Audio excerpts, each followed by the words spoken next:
Praise Lord. Good morning.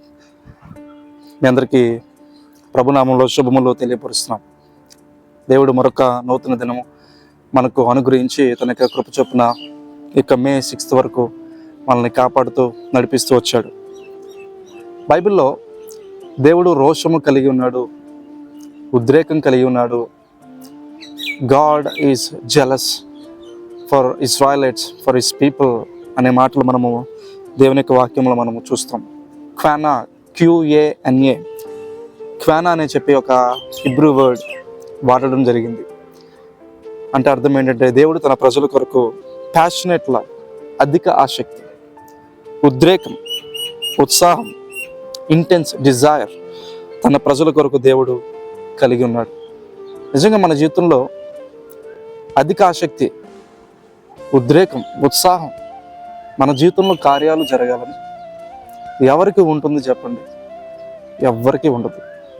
కేవలము మన జీవితంలో కార్యాలు జరగాలని మనకుంటుంది. బాగా మనల్ని ప్రేమించే భర్తకో, భార్యకో, బిడ్డలకో, ఆ క్లోజ్ ఫ్యామిలీకి, వారికి మాత్రమే ఉంటుంది. వీరందరికీ పైగా గాడ్కి, మన రక్షకుడు, మన లార్డ్ జీసస్కి, ఆయనకి మాత్రమే ఉంటుంది. సో చాలాసార్లు మన జీవితంలో ఎవరు అధిక ఆసక్తి చూపిస్తారు? ఎవరు మనకు సహాయం చేస్తారు? మాకు మేలు చేయవారు ఎవరు? దేవుని వాక్యం సెలవిచ్చినట్లుగా మాకు మేలు చేయవారు ఎవరు అని చెప్పి కీర్తనాకారుడు అడుగుతున్నట్లుగా, ఎవరు హూ విల్ హెల్ప్ అస్ అని చెప్పి కొండల తట్టు కొండలెత్తి చూస్తారు. ఎవరు మాకు సహాయం చేస్తారు? ఎవరు మాకు కరుణ చూపిస్తారు? ఎవరు మాకు జాలి చూపిస్తారు? ఎవరు మా విషయంలో మా పక్షంగా వ్యాజ్యమాడతారు? ఎవరు మా విషయంలో ఉద్రేకం కలిగి, ఉత్సాహం కలిగి ఉంటారు? ఎవరు మా యొక్క విషయంలో వారు వాత్సల్యత చూపుతారు? ఎవరు మా విషయంలో శూర కార్యాలు జరిగిస్తారని చెప్పి ఆలోచన చేస్తూ ఉంటారు. కానీ సహాయానికి, వారిని ఆదుకోవడానికి ఎవరు రారు. అదేవిధంగా వారు ఏదైనా చేద్దామంటే వారి సొంత శక్తి, వారి యొక్క సొంత బలము ఏమాత్రం కూడా సరిపోదు. ఏ మనిషి, ఏ నరుడు, ఏ వ్యక్తి, అలాగే మన సొంత బలం కూడా సరిపోదు. అటువంటి పరిస్థితుల్లో ఇంకా ఏమంటారంటే, కొన్నిసార్లు ప్రజలు ఏమంటారంటే, దేవుడు కూడా నా జీవితంలో ఎటువంటి శూరకార్యాలు చేయట్లేదు.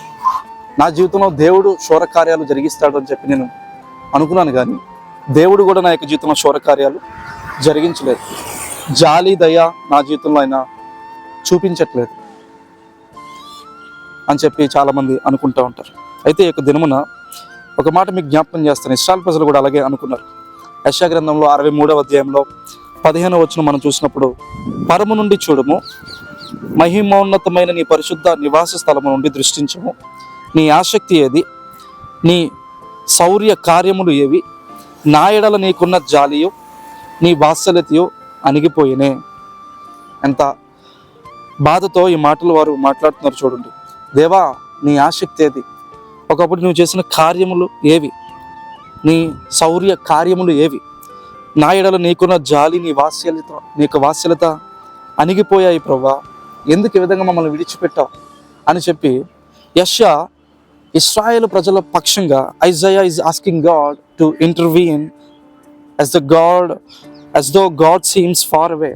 ఏదో దేవుడు దూరంగా ఉన్నట్లుగా యెషయా ఇశ్రాయేలు ప్రజల పక్షంగా ఏం చేస్తున్నాడంటే విజ్ఞాపన చేస్తున్నాడు. మనం కూడా చాలాసార్లు ఇలాగే దేవుణ్ణి అడుగుతూ ఉంటాం. అయితే ఈ యొక్క దినమున మీ జీవితంలో ఎటువంటి పరిస్థితులు ఉన్నా దేవుడు మీ జీవితంలో కార్యాలు చేయడానికి, శూర కార్యాలు చేయడానికి, సహాయం చేయడానికి ఆయన అధిక ఆసక్తి కలిగి ఉన్నాడు, ఉద్రేకం కలిగి ఉన్నాడు. ఒక భర్త, ఎవరో ఒక వ్యక్తి తన భార్యను గాయపరిస్తే ఎంత ఉద్రేకంతో ఉంటాడో, ఎంత కోపంతో, ఎంత జలస్తో ఉంటాడో, దేవుడు కూడా నీ పట్ల, తన ప్రజల పట్ల, నీ కుటుంబం పట్ల అంతే ఆసక్తి కలిగి ఉన్నవాడు. యోవేలు గ్రంథం 2వ అధ్యాయం మనం చూస్తే 18, 19 వచనాల్లో ఈ విధంగా ఒక మాట రాయబడుతూ ఉంది.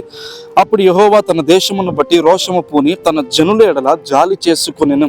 మరి యెహోవా తన జనులకు ఉత్తరం ఇచ్చి చెప్పినది ఏమనగా, ఇకను అన్య జనులలో మిమ్మల్ని అవమానాస్పదముగా చేయక మీరు తృప్తి నొందునంతగా నేను ధాన్యమును, క్రొత్త ద్రాక్షారసమును, తైలమును మీకు పంపించెదను.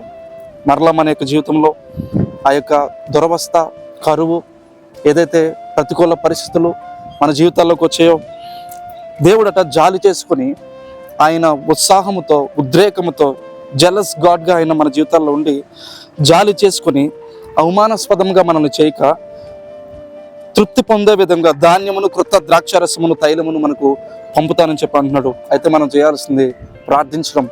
ఆ వచనానికి, వాగ్దానానికి పైగా ఉన్న కండిషన్ ఏంటంటే యోవేలు 2:17లో, అయా మా ఎడల జాలి చేసుకుని మమ్మలను అవమానానికి అప్పగించుకో.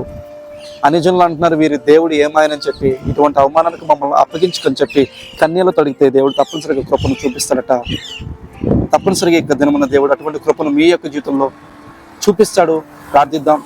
ప్రభు ఇస్తున్న వాగ్దానాన్ని మనము అనుభవపూర్వకంగా మనకి జీవితంలో నెరవేర్చబడే విధంగా దేవుని సన్నిధిలో మనం గోజాడుదాం. తృప్తి పొందినంతగా ధాన్యమును, క్రొత్త ద్రాక్షరసము, తైలమును మీకు పంపించదను అని దేవుడు అంటున్నాడు. ధైర్యంగా ఉండండి, ప్రార్థన చేసుకుందాం.